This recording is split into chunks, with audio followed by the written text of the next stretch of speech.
It's the biggest show on earth and sport is only part of it. In 10 years' time, Brisbane will host the Olympics and planning is already well underway. Staging the Games is one thing, but it's the legacy they leave behind that ultimately determines success for the host. Dr. Carolyn RIOT is Director, Brisbane 2032 Engagement at Griffith University, and she joins me now. Caroline, would you agree that sport is just the centrepiece of a much bigger story when it comes to hosting the Olympics?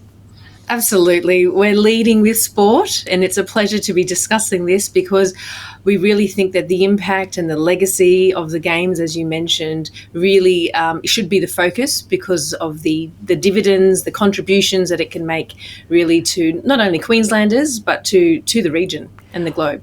What are you most excited about looking at the 2032 opportunity for Brisbane, Queensland and Australia?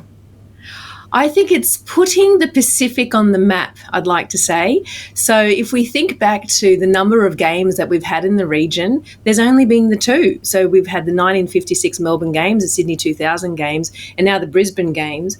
And this has really been touted as the Oceania Games. So even in the bid documentation, it was described as a Games for the region. So I think this is our time now to really bring along our neighbours and ensure that we have that bright future and opportunities sort of laid out for us, but beyond that sports space. So we very much heavily are involved in the sport development component, but also thinking more longer term around, for example, our engagement with the Sustainable Development Goals.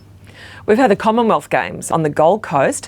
What learnings will come from that experience?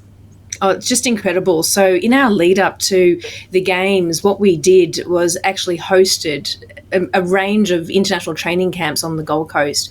And that was really to support our Pacific neighbours in ensuring that athletes and coaches had access to the best possible experience in the lead up to the Commonwealth Games in 2018. And for the first time ever, some of those countries received their first medals. They participated sort of in that acclimatisation training program across 3 different opportunities. And look, the impact was monumental. What we did also see is that program has expanded. So in the lead up to the Birmingham Games in 2022, the program's really gone global.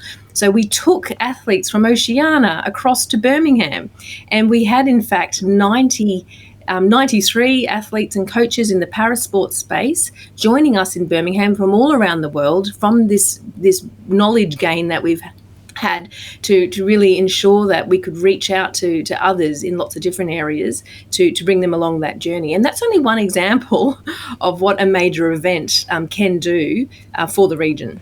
You've had a particular interest in sustainability, so tell us about some of the initiatives you'd like to see implemented for Brisbane 2032, even down to the athletes' clothing.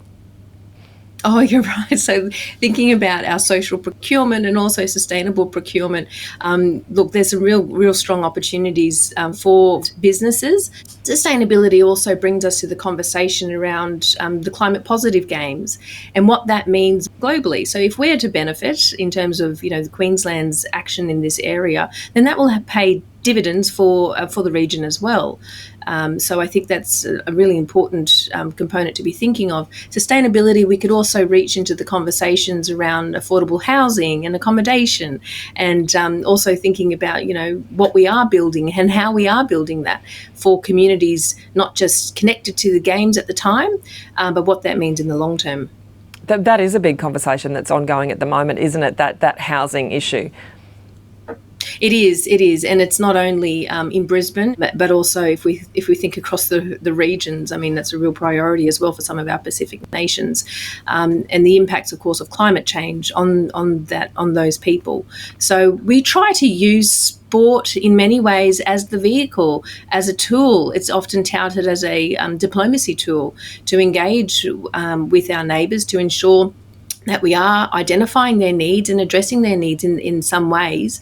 And some of that is through knowledge sharing, it's through knowledge transfer, it's through capitalising on, what we do know works and sharing that knowledge across the waters.